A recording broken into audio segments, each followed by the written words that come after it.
Utilise ta main, a dit ma femme froidement hier soir, sans la moindre intimité.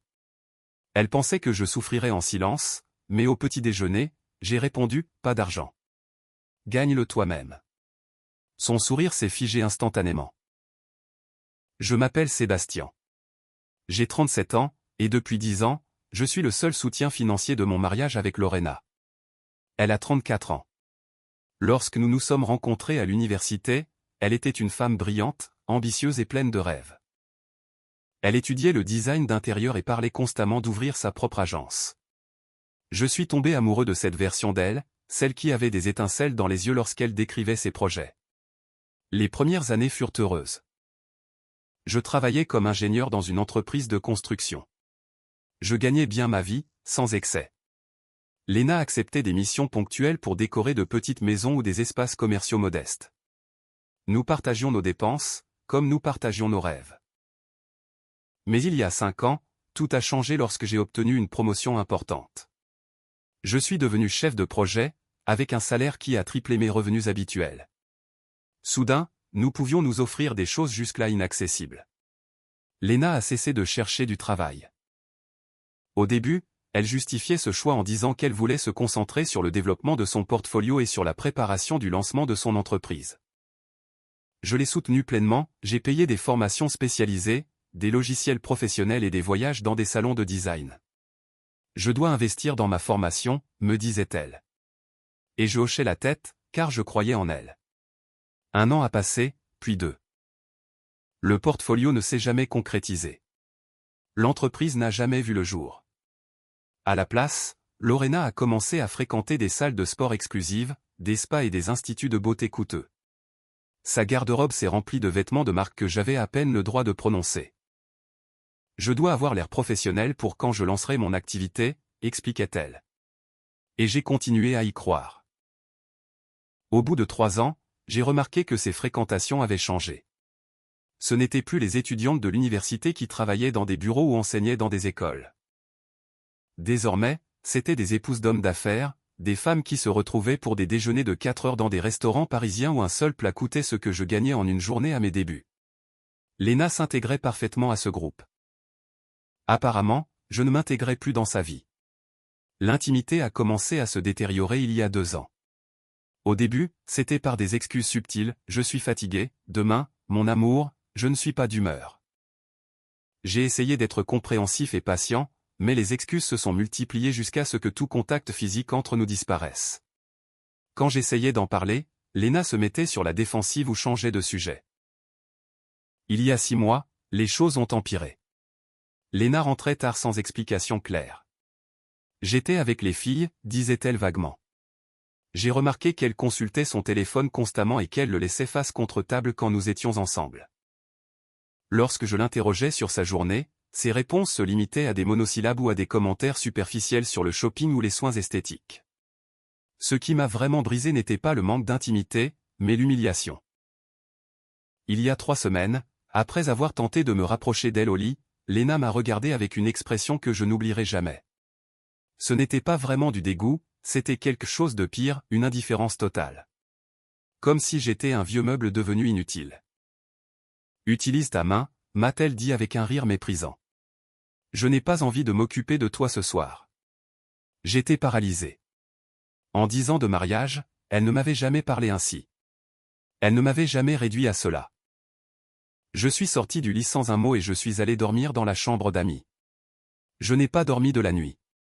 J'ai fixé le plafond, essayant de comprendre ce qui venait de se passer, me demandant à quel moment précis j'étais devenu aussi jetable aux yeux de la femme que j'aimais. Les jours suivants furent un tourbillon silencieux. Lena agissait comme si de rien n'était. Elle continuait sa routine, sport, spa, déjeuner avec ses amis. Je payais tout, chaque transaction sur les cartes bancaires à mon nom, mais qu'elle utilisait librement. J'ai vu les dépenses s'accumuler, 500 € dans un restaurant, 800 € dans un institut de beauté, 10 000 € en vêtements. J'ai commencé à enquêter. J'ai discrètement vérifié ses réseaux sociaux, ce que je n'avais jamais fait, par confiance. Ce que j'ai découvert m'a anéanti, des photos dans des lieux exclusifs que je ne connaissais pas, des sourires radieux aux côtés de personnes qu'elle n'avait jamais mentionnées. Et sur plusieurs photos, un modèle que je ne pouvais ignorer, un homme grand, élégant, qui apparaissait trop souvent. Dans les commentaires, ses amis laissaient des émojis suggestifs. Beau couple, écrivait l'une d'elles. Léna répondait avec un cœur. J'ai engagé un détective privé. Je devais connaître la vérité, aussi douloureuse soit-elle. Cela m'a coûté 2000 €, payés en espèces pour ne laisser aucune trace sur nos comptes communs. Le détective a travaillé pendant une semaine. Ce qu'il m'a rapporté a confirmé mes pires soupçons. Léna avait un amant. Il s'appelait Ricardo, il avait 42 ans et possédait une chaîne de restaurants. Selon le rapport, il se voyait 2 ou 3 fois par semaine dans un hôtel de luxe au centre de Paris. Les photos montraient tout, ils arrivaient séparément, montaient dans la même chambre et repartaient des heures plus tard. Sur une photo particulièrement douloureuse, Lorena l'embrassait sur le parking de l'hôtel avec une passion qu'elle ne m'avait pas témoignée depuis des années. Mais le rapport contenait un autre élément surprenant, Ricardo était marié, père de famille, et selon l'enquêteur, Lorena n'était pas sa seule liaison. Cet homme voyait régulièrement au moins 2 autres femmes. Ma femme n'était pas spéciale pour lui, elle n'était qu'une conquête de plus dans sa collection. La nuit où j'ai reçu le rapport, je suis rentré à la maison, déterminé à la confronter et à mettre fin à tout cela. Mais à mon arrivée, Lorena était au lit, regardant son téléphone, souriant avec cette expression que je reconnaissais désormais, celle qu'elle réservait pour lui. J'ai tenté de me contrôler. Je me suis approché, cherchant peut-être un signe de la femme que j'avais aimée. Et alors, c'est arrivé. Utilise ta main, m'a-t-elle dit avec ce rire cruel, comme si je n'étais rien. Comme si 10 ans de mariage, de soutien financier, de foi en ses rêves qu'elle ne poursuivait jamais, ne signifiaient absolument rien. C'était la goutte d'eau, pas à cause de la trahison, car je la connaissais déjà. C'était à cause de l'humiliation absolue, du mépris dans sa voix, de la manière dont elle me traitait comme un inconvénient mineur dans sa vie parfaitement orchestrée. Cette nuit-là, je n'ai pas dormi dans la chambre d'amis. Je suis resté dans mon bureau, devant mon ordinateur, accédant aux comptes bancaires, aux cartes de crédit, à tout ce qui était à mon nom. Lorena était utilisatrice autorisée sur tout, mais j'étais le titulaire des comptes. C'était moi qui payais chaque facture, chaque luxe, chaque caprice. Et à cet instant, en regardant les chiffres sur l'écran et les milliers d'euros que j'avais dépensés pour maintenir son train de vie tandis qu'elle me trahissait, j'ai pris une décision. Il n'y aurait ni cri, ni drame, seulement des conséquences. À 6 heures du matin, j'ai commencé. Je me suis connecté au système bancaire et j'ai supprimé Léna en tant qu'utilisatrice autorisée de tous les comptes. J'ai annulé toutes les cartes bancaires à son nom. J'ai changé tous les mots de passe. Il m'a fallu exactement 45 minutes pour démanteler l'empire financier que j'avais bâti pour elle. Lorsque je suis descendu pour le petit déjeuner à 7h30, Léna était dans la cuisine, sur son téléphone, envoyant probablement des messages à Ricardo. Elle portait un peignoir en soie que je lui avais offert 3 mois plus tôt, quand je croyais encore en nous. Elle semblait détendue, confiante, inconsciente de ce qui arrivait. J'ai préparé mon café en silence. Elle n'a même pas levé les yeux. J'ai posé ma tasse sur la table avec plus de force que nécessaire. Le bruit l'a fait sursauter, agacée par l'interruption. Pas d'argent. Gagne-le toi-même, ai-je dit avec un calme que je ne me connaissais pas. Son sourire s'est figé. Qu'est-ce que tu as dit? Tu m'as entendu. Désormais, si tu veux de l'argent, tu le gagnes. Tu n'as plus accès à mes comptes ni à mes cartes. Léna a ri, mais c'était un rire nerveux. Sébastien, qu'est-ce que tu racontes? C'est une blague? Ce n'est pas une blague. Ce matin, je t'ai retiré de tout. Compte bancaire, carte de crédit, tout. Tu n'as plus accès à rien de ce qui est à moi. Je l'ai vu pâlir. Tu ne peux pas faire ça. Je suis ta femme. Si, je le peux. Et je l'ai fait. Tout est à mon nom, Léna. Ça l'a toujours été. Tu n'étais qu'une utilisatrice autorisée, et tu ne le es plus. Elle s'est levée brutalement de table. C'est ridicule. Pourquoi ferais-tu une chose pareille? Parce qu'hier soir, tu m'as dit d'utiliser ma main. Parce que tu m'humilies depuis des mois. Parce que je ne suis plus ta banque personnelle. Tu exagères. C'était une blague. Ce n'était pas une blague, Léna, et nous le savons tous les deux. J'ai vu son expression passer de l'incrédulité à la panique. Elle a couru vers son sac, a sorti son portefeuille, ses cartes, son téléphone, essayant de vérifier ses comptes, mais tout était bloqué. Tout exigeait des mots de passe qu'elle n'avait plus. Sébastien, je t'en prie. Sa voix a commencé à trembler. Tu ne peux pas me laisser sans rien. Comment vais-je payer mes dépenses? Trouve un travail, comme tout le monde. Mais je n'ai aucune expérience récente. Qui va m'embaucher? Tu aurais dû y penser avant de devenir une profiteuse professionnelle. Le mot l'a frappé comme une gifle. Profiteuse? Tu me traites de profiteuse? Comment qualifier autrement quelqu'un qui ne travaille pas, qui dépense des milliers d'euros par mois en luxe et qui vit entièrement au crochet de son partenaire? Je suis ta femme. Tu es censé t'occuper de moi et me respecter. Mais nous en sommes là. Lorena s'est effondrée sur la chaise, ses mains tremblantes tenant les cartes inutiles. Sébastien, si c'est à cause d'hier soir, je suis désolé. J'étais de mauvaise humeur. Je ne le pensais pas. Ce n'est pas seulement à cause d'hier soir. C'est à cause de tout. De ces années où tu es devenu quelqu'un que je ne reconnais plus. À cause des mensonges. À cause du mépris. Des mensonges? De quels mensonges parles-tu? Je l'ai regardé droit dans les yeux. Ricardo. Son visage est devenu blanc comme un linge. Le nom est resté suspendu dans l'air comme une bombe ayant explosé. J'ai regardé Lena essayer de traiter ce que je venais de dire, son cerveau fonctionnant à toute vitesse pour trouver une explication, un mensonge crédible, tout ce qui pourrait la sauver. Je ne sais pas de quoi tu parles, a-t-elle finalement dit, mais sa voix manquait de conviction. Je suis monté à mon bureau et je suis redescendu avec le dossier que le détective privé m'avait remis. Je l'ai jeté sur la table devant elle. Les photos se sont éparpillées, images colorées de sa trahison. Lena entrant à l'hôtel. Lena embrassant Ricardo. Lena repartant des heures plus tard, les cheveux en désordre et un sourire satisfait. Tu ne sais toujours pas de quoi je parle? Lena a ramassé les photos d'une main tremblante. Elle les a regardées une par une, et à chaque image, j'ai vu son assurance s'effriter davantage. Quand elle est arrivée à la photo du baiser, elle a commencé à pleurer. Sébastien, je peux expliquer. Tu n'as rien à expliquer. Les photos disent tout. Tu le vois depuis au moins 6 mois, 2 ou 3 fois par semaine. Hôtel Marvia, chambre 312. Tu arrives toujours la première. Il arrive 15 minutes plus tard. Tu restes entre 2 et 4 heures. Tu m'espionnais, a-t-elle dit d'une voix brisée. Quand ta femme commence à te traiter comme un déchet et rentre constamment en retard, oui, tu enquêtes.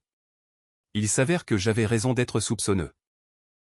Sébastien, s'il te plaît, laisse-moi m'expliquer. Ce n'est pas ce que tu penses. Ce n'est pas ce que je pense, Lena. Tu couches avec un autre homme. Quelle partie de cela est un malentendu? Elle a essuyé ses larmes avec colère. C'est toi qui m'as poussé à ça. Avec ton travail, toujours occupé. Tu n'as jamais de temps pour moi. Je me sentais seul. Je l'ai regardé avec incrédulité. Tu me blâmes? Je travaille pour payer ton train de vie. Les déjeuners à 400 €, les soins du visage à 600 €, les vêtements qui coûtent plus cher que ma première voiture. Je paie pour tout cela alors que tu te sens seul? Ce n'est pas qu'une question d'argent. Sébastien, j'avais besoin d'attention. J'avais besoin de me sentir désiré. Et tu as trouvé cette attention chez un homme marié qui a au moins 2 autres maîtresses en plus de toi. Cela l'a arrêté. Quoi? J'ai sorti une autre partie du rapport. Ricardo Mendoza, 42 ans, marié à Silvia Mendoza depuis 18 ans, 3 enfants. Et selon mon enquêteur, tu n'es pas sa seule liaison. Il y a une certaine Patricia qu'il voit les mardis et jeudis, et une autre nommée Daniela les week-ends. Tu es celle du lundi, mercredi et vendredi. Il a un planning rotatif. J'ai vu l'information la percuter. Ce n'est pas possible. C'est la vérité. Et le mieux, c'est qu'aucune d'entre vous ne connaît l'existence des autres. Ricardo est très prudent. Il utilise le même hôtel pour vous toutes, mais à des jours différents. Il vous raconte probablement les mêmes mensonges sur le fait qu'il va quitter sa femme. Léna a mis ses mains sur son visage. Non, non, non. Il t'a dit qu'il allait quitter sa femme pour toi? Que tu étais spécial? Qu'il n'avait jamais ressenti cela pour personne d'autre? Le silence a tout confirmé. Tu n'es qu'une conquête de plus dans sa collection, Léna. Et le pire, c'est que tu l'as fait avec mon argent. Les hôtels où vous vous retrouvez. Comment as-tu payé ta part? Avec les cartes que je t'ai données? Les nouveaux vêtements que tu as achetés pour l'impressionner? Qui a payé pour ça? Je finançais ton infidélité sans le savoir. Sébastien, je suis désolé. Je suis vraiment désolé. J'ai fait une erreur. Ce n'était pas une erreur. Une erreur, c'est quelque chose qui arrive une fois. C'était une décision que tu as prise encore et encore pendant 6 mois. Chaque fois que tu es entré dans cet hôtel, tu as choisi de me trahir. Lorena s'est agenouillée près de ma chaise, prenant mes mains. S'il te plaît, on peut arranger ça. Je vais rompre avec Ricardo tout de suite. Je ne le reverrai jamais.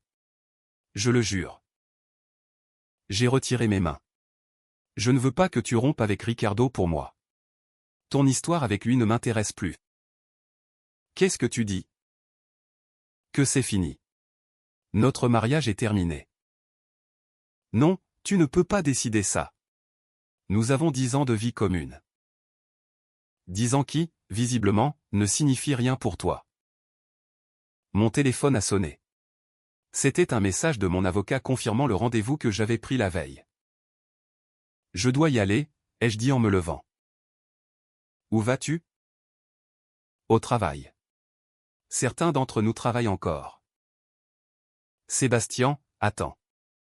On ne peut pas rester là-dessus. Il faut qu'on parle. Nous avons déjà parlé, et j'ai pris ma décision. Je suis sorti de la maison, la laissant agenouillée sur le sol de la cuisine, entourée des photos de sa trahison. Dans la voiture, mes mains tremblaient tellement que j'ai dû attendre 5 minutes avant de pouvoir conduire. 10 ans de ma vie. 10 ans à aimer quelqu'un qui, apparemment, ne m'a jamais valorisé. Au bureau, j'ai essayé de me concentrer, mais c'était impossible. À chaque fois que je fermais les yeux, je voyais ses photos. Je revoyais son regard plein de mépris. J'entendais son rire cruel me disant d'utiliser ma main. Mon assistante, Carolina, a remarqué que quelque chose n'allait pas. Monsieur Sébastien, tout va bien? Vous êtes pâle. Ça va, Carolina. Juste une mauvaise nuit. Si vous voulez partir plus tôt, je peux gérer vos réunions. Merci, mais non, je préfère rester occupé. À 11 heures du matin, mon téléphone a commencé à sonner sans arrêt. Léna. J'ai rejeté le premier appel, puis le deuxième, puis le troisième. Finalement, j'ai éteint le téléphone. Je n'avais plus rien à lui dire. À 14 heures, je me suis rendu à mon rendez-vous avec un avocat. Rodrigo Selenus était un spécialiste du divorce recommandé par un collègue. Son cabinet se trouvait au 20e étage d'un immeuble dans le quartier d'affaires de la Défense. Sébastien, asseyez-vous, a dit Rodrigo après m'avoir serré la main. Dites-moi ce qui se passe. J'ai tout expliqué, la détérioration graduelle du mariage, l'infidélité, l'humiliation, les finances. Rodrigo a pris des notes méticuleuses. Avez-vous des enfants? A-t-il demandé. Non, aucun. La maison est à mon nom. Je l'ai achetée avant notre mariage. Nous n'avons pas de compte joint. Tout est à mon nom. Elle était juste utilisatrice autorisée sur mes cartes. Travaille-t-elle? Elle n'a pas travaillé depuis 5 ans. Rodrigo a sifflé. Cela pourrait compliquer les choses. Selon le juge, elle pourrait arguer qu'elle s'est habituée à un certain train de vie pendant le mariage et demander une pension compensatoire. Une pension après m'avoir trompé pendant 6 mois. L'infidélité affecte le dossier, mais ne l'élimine pas automatiquement.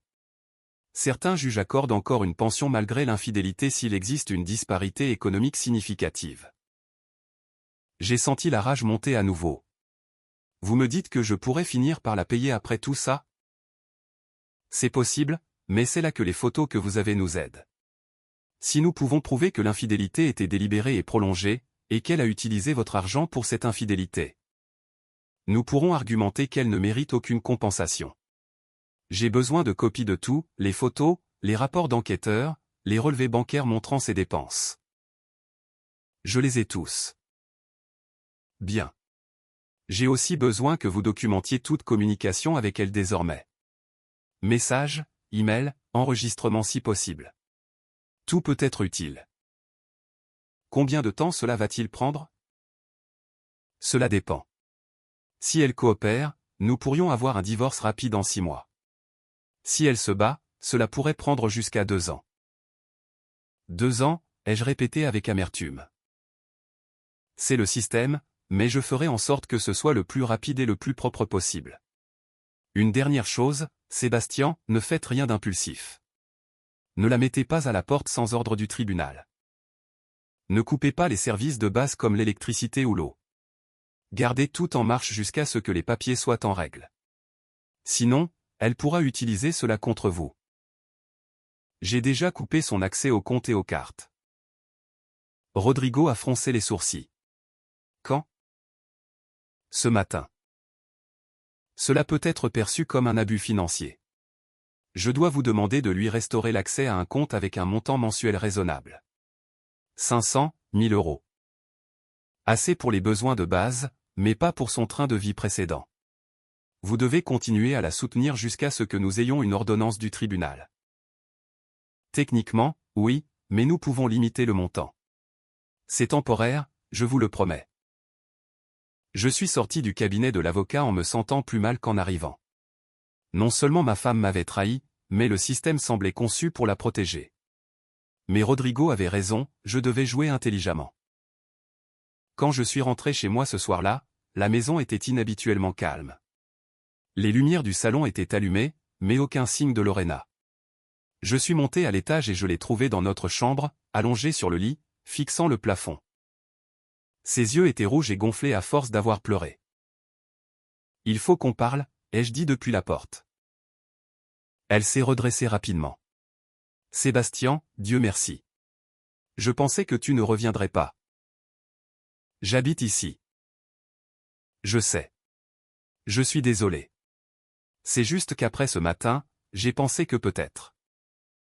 Mon avocat m'a conseillé de te donner accès à un compte avec 1000 euros par mois pour tes besoins de base. » Son expression s'est durcie. « Ton avocat? Tu es déjà allé voir un avocat? » Oui. Et demain, tu recevras la demande de divorce. Tu ne peux pas être sérieux. Je n'ai jamais été aussi sérieux de ma vie. Léna s'est levée du lit. « Sébastien, s'il te plaît. Je sais que j'ai fait une erreur terrible, mais on peut surmonter ça. Beaucoup de couples surmontent l'infidélité. Je ne veux pas surmonter ça. Je veux y mettre fin. » Juste comme ça? 10 ans ne signifie rien pour toi. Apparemment, il signifiait moins pour toi quand tu as décidé de coucher avec Ricardo. C'était stupide. J'étais perdu. Je me sentais invisible. Et maintenant, tu te sens très visible, n'est-ce pas? Maintenant que tu n'as plus accès à l'argent. Ce n'est pas une question d'argent. C'est une question d'argent. Léna, sais-tu combien tu as dépensé le mois dernier? 13 000 euros en un mois. Sais-tu combien de cela concernait des choses inutiles? Peut-être 1000. Le reste, c'était du luxe, restaurant cher, vêtements de marque, soins en spa. J'avais besoin de ces choses. Non, tu les voulais.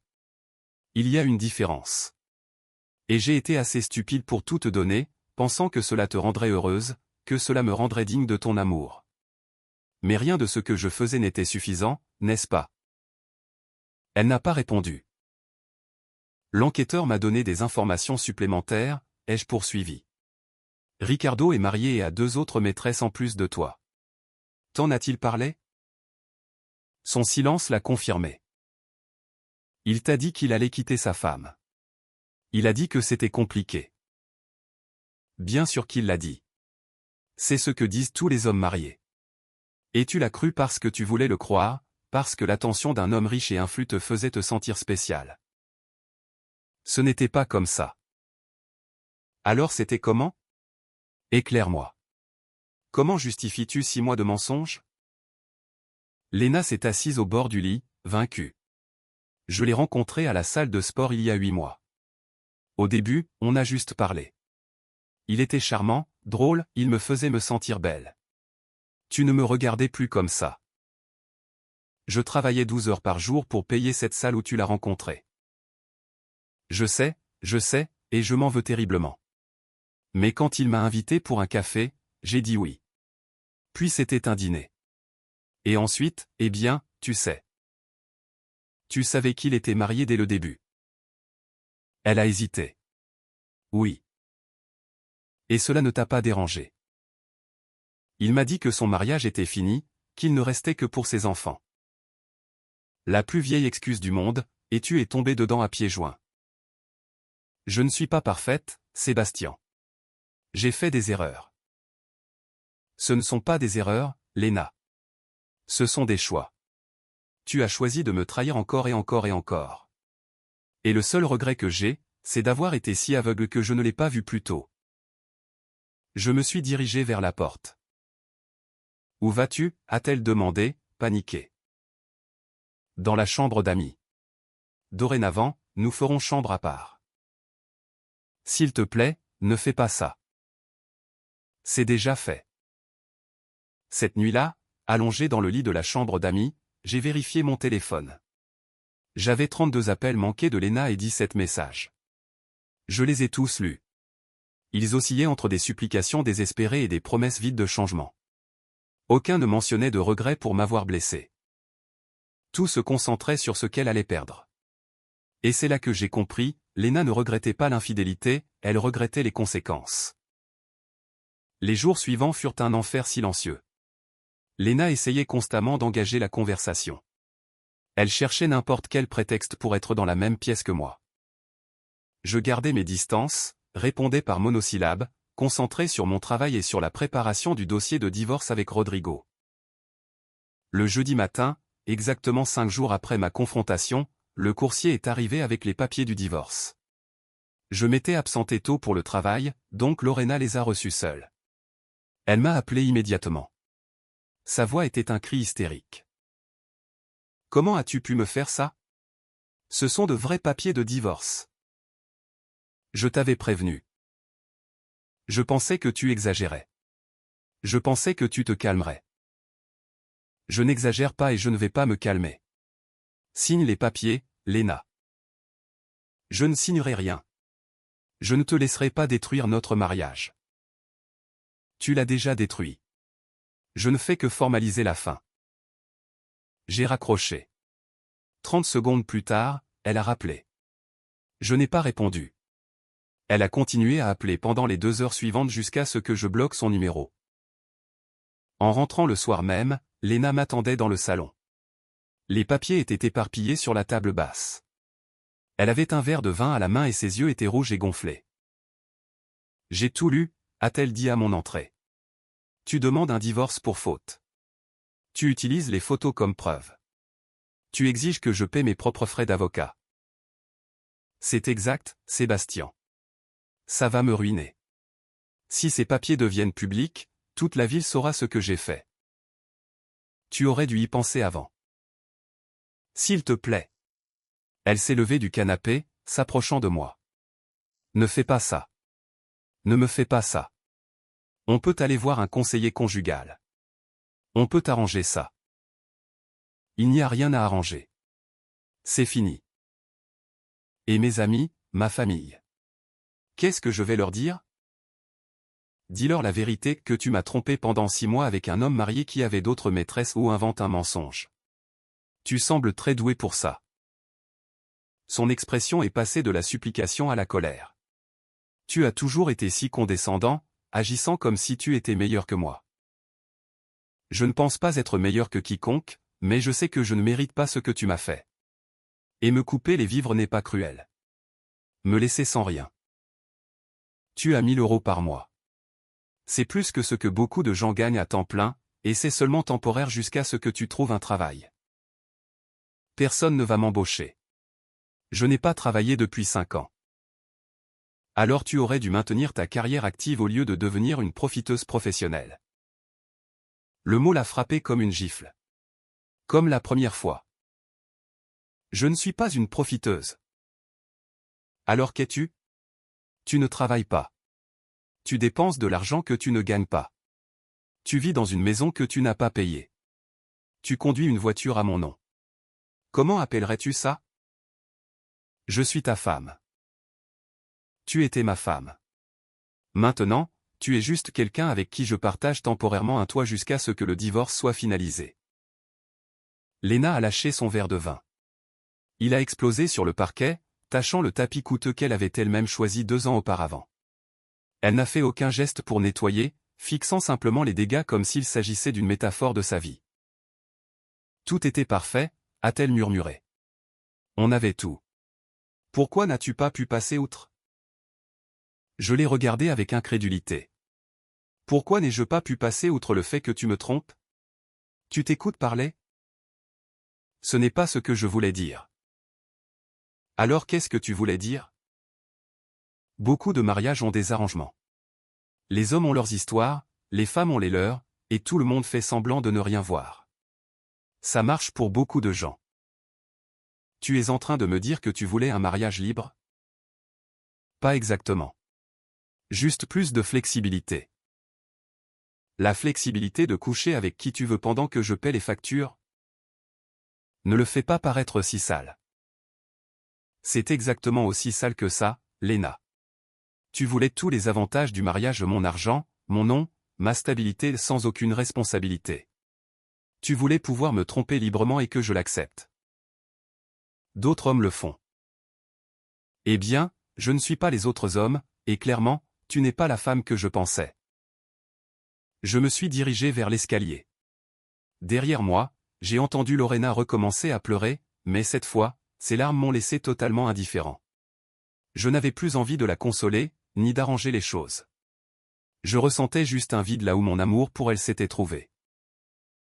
Le vendredi soir, j'ai reçu un appel d'un numéro inconnu. J'ai failli ne pas répondre, mais quelque chose m'a poussé à le faire. Sébastien? La voix était féminine, inconnue. Oui. Qui est à l'appareil? Je m'appelle Sylvia Mendoza. Je pense que nous devons parler de nos conjoints. Mon cœur a manqué un battement. Sylvia Mendoza, la femme de Ricardo. Comment as-tu eu mon numéro? J'ai mes ressources. Et avant que tu ne poses la question, oui, je sais pour ta femme et mon mari. Je sais pour Patricia et Daniela aussi. Je sais tout. Depuis combien de temps sais-tu? Environ 1 an. J'ai engagé un détective privé quand j'ai commencé à remarquer des irrégularités dans son emploi du temps. Il s'avère que mon mari est plus occupé que je ne le pensais. Et pourquoi m'appelles-tu maintenant? Parce que je viens d'apprendre que tu demandes le divorce et je pense que nous pouvons nous entraider. Comment? Mon avocat dit que si je peux prouver une infidélité multiple et systématique, je peux demander un partage de biens beaucoup plus favorable. Les photos que ton détective a prises me seraient très utiles. En échange, je peux te fournir des informations qui renforceront ton dossier contre Léna. Quel genre d'informations? Des journaux d'appel, des SMS récupérés sur le téléphone de Ricardo, même des enregistrements de conversation. J'ai la preuve que ta femme savait que Ricardo était marié dès le premier jour. J'ai des messages où elle se moque de moi. Où elle dit que je suis une femme ennuyeuse qui ne sait pas comment satisfaire son mari. J'ai senti une nouvelle vague de rage. Elle s'est moquée de toi. Oh oui. Apparemment, je suis la risée entre Ricardo et ses maîtresses, la femme idiote qui ne remarque rien. Mais tu avais remarqué. Depuis un moment. J'attendais le bon moment. Ce moment est arrivé.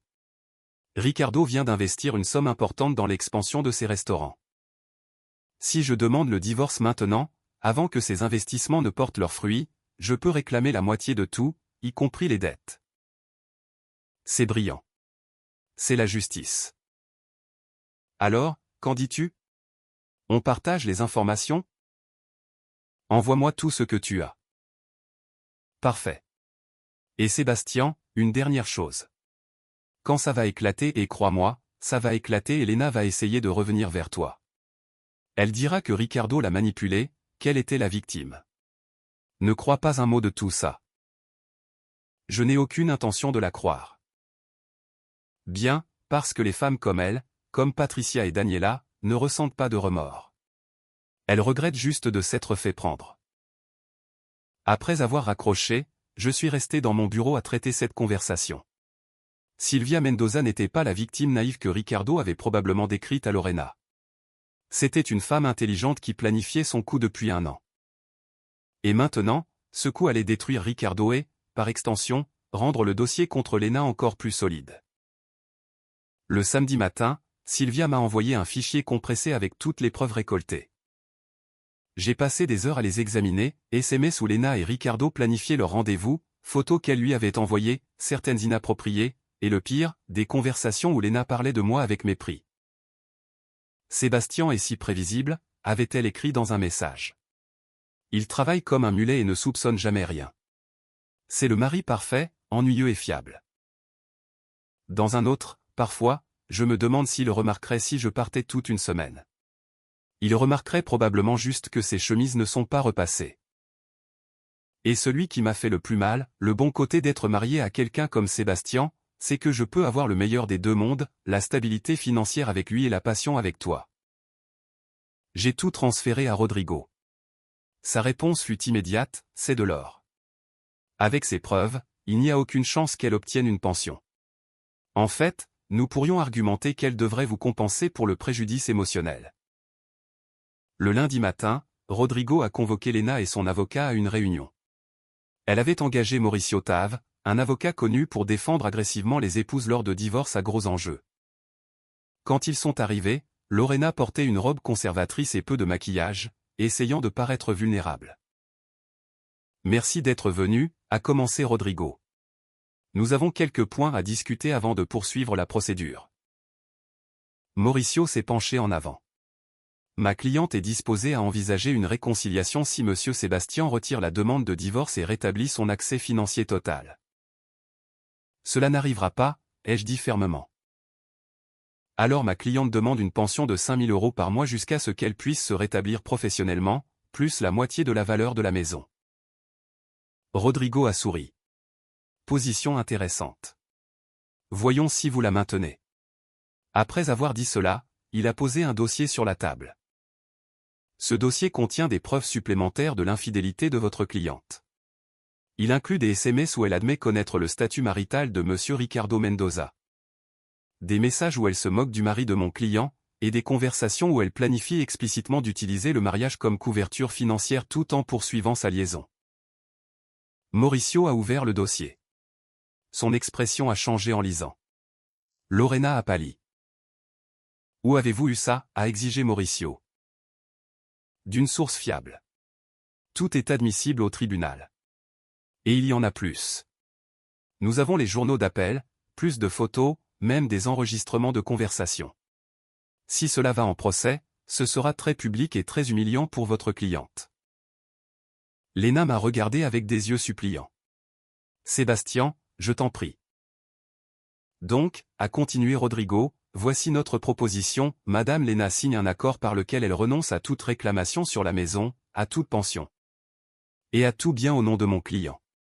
En échange, mon client ne rendra pas ses preuves publiques et gérera le divorce discrètement. Vous avez 24 heures pour décider. Mauricio a fermé le dossier. Je dois parler à ma cliente en privé. Bien sûr, vous pouvez utiliser la salle de conférence au bout du couloir.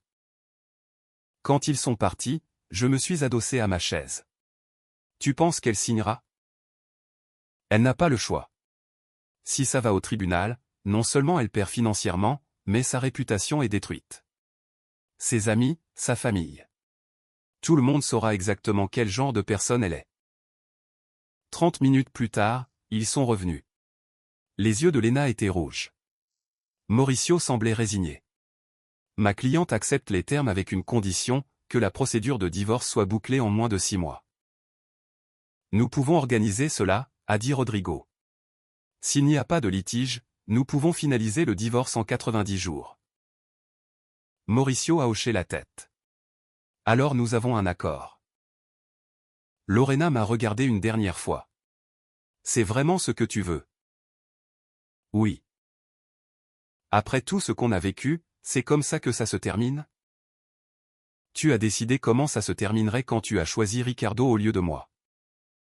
Elle a signé les papiers d'une main tremblante. Chaque signature semblait la blesser physiquement. Une fois fini, Mauricio a pris les documents et ils sont partis sans un mot de plus. Je suis resté dans le bureau de Rodrigo à regarder les papiers signés. Après 10 ans, mon mariage avait officiellement pris fin dans une salle de conférence stérile, avec une signature sur une ligne pointillée. « Comment vous sentez-vous » a demandé Rodrigo. Vide, ai-je admis, mais aussi soulagé. C'est normal. Donnez-vous du temps. Ce que vous avez fait aujourd'hui, c'est vous protéger, vous et votre avenir. Vous avez pris le contrôle de la situation au lieu d'être la victime. Ce soir-là, en rentrant, Lena était partie. Elle avait fait ses cartons et était partie. La maison était étrangement silencieuse. Plus de musique constante venant de ses émissions, plus de parfums, juste le silence. Je suis monté dans notre chambre, qui n'était plus que la mienne. Sur le lit, il y avait un mot. Sébastien, je sais que ça ne signifie rien maintenant, mais je suis désolé. Je suis désolé de t'avoir déçu. Je suis désolé de t'avoir blessé. Je suis désolé de ne pas avoir été l'épouse que tu méritais. J'aimerais pouvoir remonter le temps et faire les choses différemment. Mais puisque je ne peux pas, je veux juste que tu saches que les premières années étaient réelles. Je t'aimais. Peut-être que je t'aime encore, mais je comprends pourquoi tu ne peux plus m'aimer. Prends soin de toi, Lena. J'ai froissé le mot et je l'ai jeté à la poubelle. Ces mots semblaient gentils, mais ils n'avaient plus aucun pouvoir sur moi. J'avais vu son vrai visage. J'avais lu ses messages se moquant de moi. J'avais vu les photos de sa trahison. L'amour que j'éprouvais autrefois pour elle était mort. Et avec son départ, je fermais ce chapitre de ma vie pour toujours.